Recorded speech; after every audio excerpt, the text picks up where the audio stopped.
Hi dear student, मैं हूँ Nisha ma'am from genius point coaching centre से।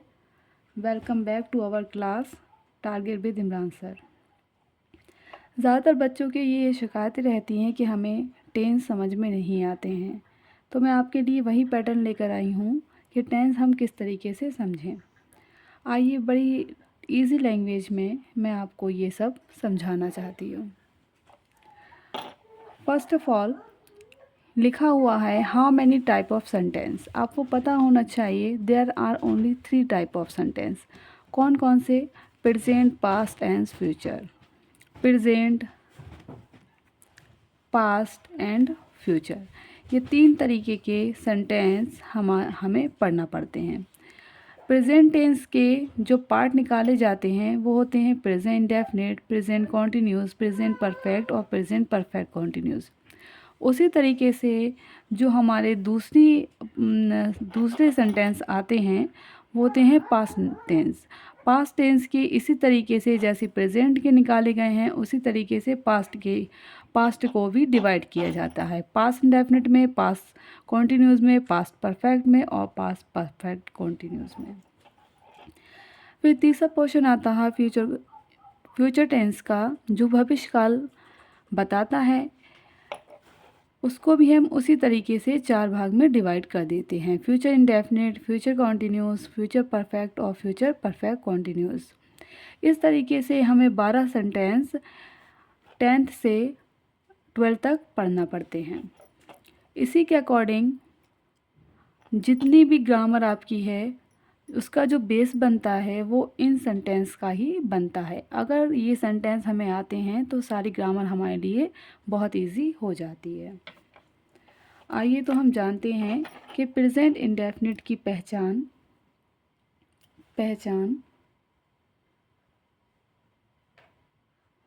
और इन्हें कैसे बनाया जाता है। जो प्रेजेंट के टेंस होते हैं उसकी जो पहचान होती है वो प्रेजेंट मतलब वर्तमान काल में चलती है। वर्तमान काल मतलब जो हमारा आज का समय चल रहा है। प्रेजेंट इंडेफिनिट को पहले हम समझेंगे, बाकी जो सेंटेंस रह जाएंगे मैं नेक्स्ट वीडियो में आपको समझाऊंगी। प्रेजेंट इंडेफिनिट की जो पहचान होती है वो होती है ता है, ती है, ते है। अगर कहीं भी आपको सेंटेंस में ता है, ती है, ते है देखने को मिल रहा है तो आपको सिंपली जो इसका रूल होता है affirmative, negative and interrogative.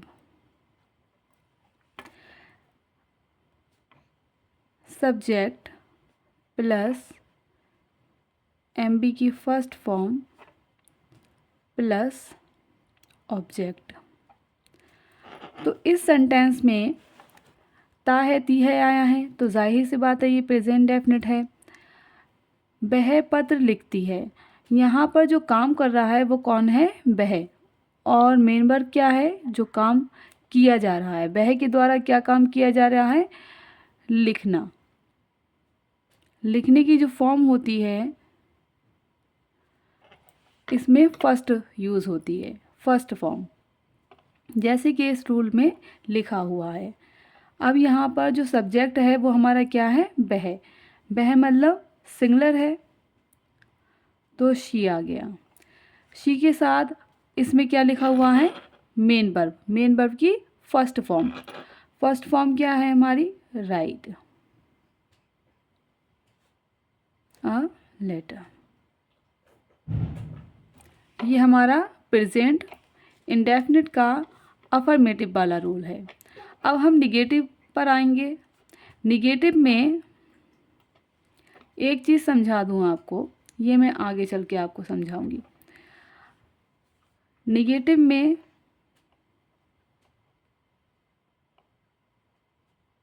Do not, does not plus MB की फर्स्ट फॉर्म प्लस ऑब्जेक्ट। एक चीज़ याद रखने वाली है कि अगर आपके सेंटेंस में सिंगुलर कर्ता काम कर रहा है, सिंगुलर, तो आपको एम बी की फर्स्ट फॉर्म में एस या ई एस जोड़ना पड़ता है। अगर यही सब्जेक्ट आपका आई होता तो हम एम बी की फर्स्ट फॉर्म में एस या ई एस नहीं जोड़ते।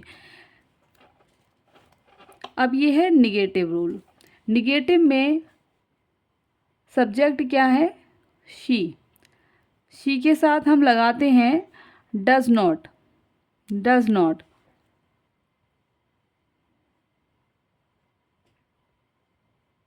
She does not M B की first form. Object a letter. अब इसी तरीके से हम इंट्रोगेटिव रूल पर आगे बढ़ेंगे। इंट्रोगेटिव दो तरीके से पूछे जाते हैं, या तो हमारा क्वेश्चन वर्ड स्टार्टिंग में ही दे रखा होगा या हमारा क्वेश्चन वर्ड बीच में दे रखा होगा। ये याद रखना है कि अगर हमारा क्वेश्चन वर्ड स्टार्टिंग में दे रखा है, क्या, क्यों, कैसे, जो भी क्वेश्चन वर्ड होते हैं, तो हमें जो हम हेल्पिंग वर्ब यूज़ कर रहे हैं डू डज प्रेजेंट टेंस में, उसको हम स्टार्टिंग में ही ले जाएंगे, लेकिन हम व्हाट की अंग्रेजी नहीं लगाएंगे। इस डू या डज को हम स्टार्टिंग में फर्स्ट पोजीशन पर रख देते हैं। ये जो सब्जेक्ट है हमारा, इसको हम सेकंड पोजीशन दे देते हैं। इस तरीके से हम कह सकते हैं कि हम क्रॉस मार देते हैं। डज शी, इसका रूल क्या बनेगा? Do does plus subject plus M B की फर्स्ट फॉर्म प्लस ऑब्जेक्ट, इसका ये रूल बनेगा। तो डज के बाद शी आ गया और शी के बाद हमें एम बी की फर्स्ट फॉर्म लगानी है। फर्स्ट फॉर्म हमारी क्या है?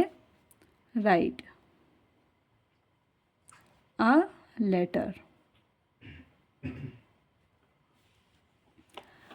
हम चौथे सेंटेंस पर चलते हैं। इस सेंटेंस में हमारा जो क्वेश्चन वर्ड है वो बीच में दे रखा है। जब हमारा कोई भी क्वेश्चन वर्ड बीच में दे रखा होता है तो हम उसकी अंग्रेजी लगाते हैं। तो इसका रूल क्या बनेगा? Question word plus helping verb plus subject plus M B की फर्स्ट फॉर्म प्लस ऑब्जेक्ट। तो अब ये क्वेश्चन वर्ड इसके लिए है, हम इसकी अंग्रेजी स्टार्टिंग में ही लगा देंगे। वाई। वाई के बाद क्या लिखा है? Helping verb. हमारी हेल्पिंग वर्ब क्या है? डू या डज। हम इसमें क्या यूज़ करेंगे? डज।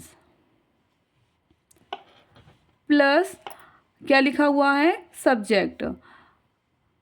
सब्जेक्ट हमारा क्या है? शी। शी के बाद है एम बी की फर्स्ट फॉर्म। फर्स्ट फॉर्म क्या है हमारी? Write. Object a letter, question mark. अब एक चीज़ और समझ लीजिए बेटा,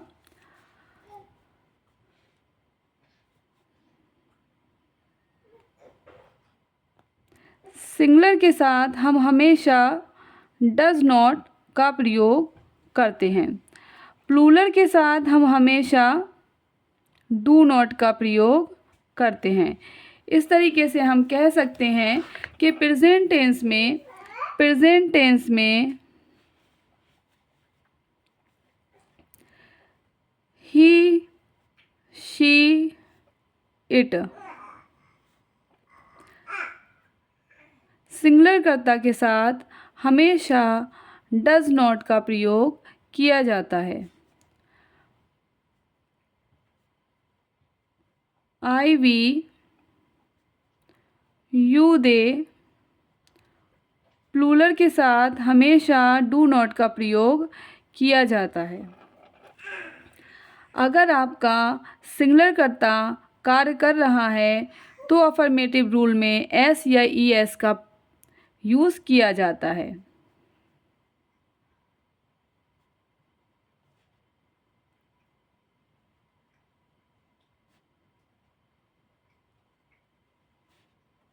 अफर्मेटिव सेंटेंस में।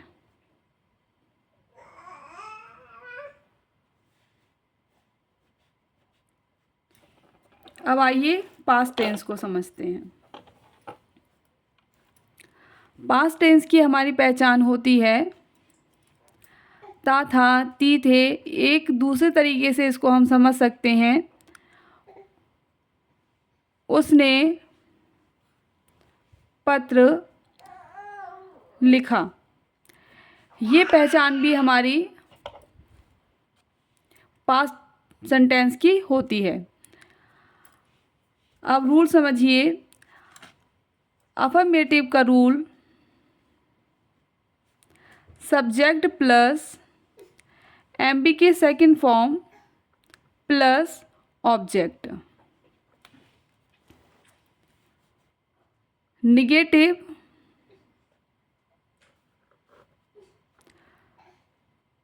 Subject plus did not plus MB की फर्स्ट फॉर्म प्लस ऑब्जेक्ट। जब हम निगेटिव फॉर्म पर आते हैं, निगेटिव सेंटेंस पर आते हैं, तो हमेशा डिड नॉट के साथ फर्स्ट फॉर्म का प्रयोग करते हैं। Interrogative rule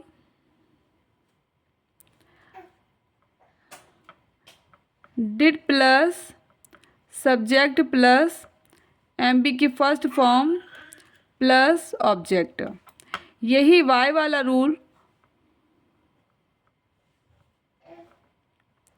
why plus did plus subject plus MB की फर्स्ट फॉर्म प्लस ऑब्जेक्ट।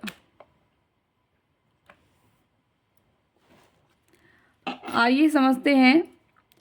पहला सेंटेंस, वह पत्र लिखता था। काम कौन कर रहा है? लिखता था, ही। अब यहाँ पर हमें 3 फॉर्म मिलती हैं, राइट, रोट, रिटन। ये है सेकंड फॉर्म, ये है फर्स्ट फॉर्म और ये है थर्ड फॉर्म।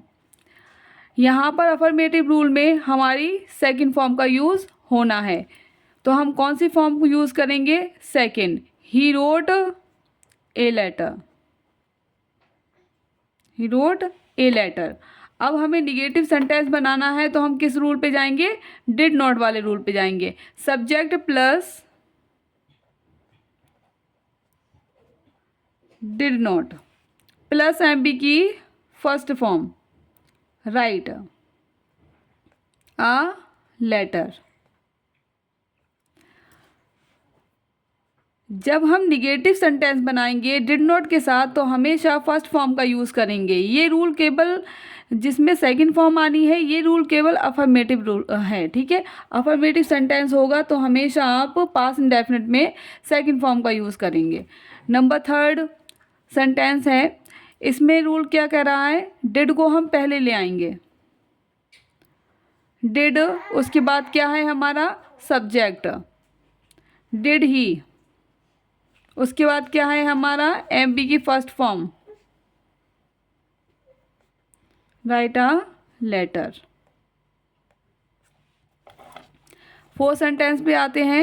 इसमें रूल क्या है हमारा? Why, did plus subject MB की first form plus object. Why second form, sorry, why plus helping verb plus subject plus MB की फर्स्ट फॉर्म प्लस ऑब्जेक्ट। हमेशा याद रखें कि जब हम सेंटेंस बना रहे हैं तो पहले हम पहचान समझ लें, कि पहचान हमारी जब हमारे समझ में आ जाती है तो सेंटेंस बनाना इजी हो जाता है। पास्ट इंडेफिनिट के अफर्मेटिव में आप हमेशा सेकंड फॉर्म का यूज़ करेंगे। निगेटिव में डिड नॉट के साथ हमेशा फर्स्ट फॉर्म का यूज़ करेंगे। ऐसे ही अगर क्या, क्यों, कैसे कोई भी क्वेश्चन वर्ड स्टार्टिंग में आता है तो हम उसकी अंग्रेजी ना लगाकर डिड को पहले रख देंगे। कोई भी हेल्पिंग वर्ब हो उसको हम पहले रख देते हैं। अगर कोई भी क्वेश्चन वर्ड हमारे बीच में आ रहा है, सेंटेंस के बीच में आ रहा है, तो हम उसकी अंग्रेजी लगा के उसके बाद हेल्पिंग वर्ब का यूज़ करते हैं। अब ये जो आपका पास्ट सेंटेंस, फ्यूचर सेंटेंस बचा है, ये हम नेक्स्ट वीडियो में डिस्कस करेंगे। Okay, thank you.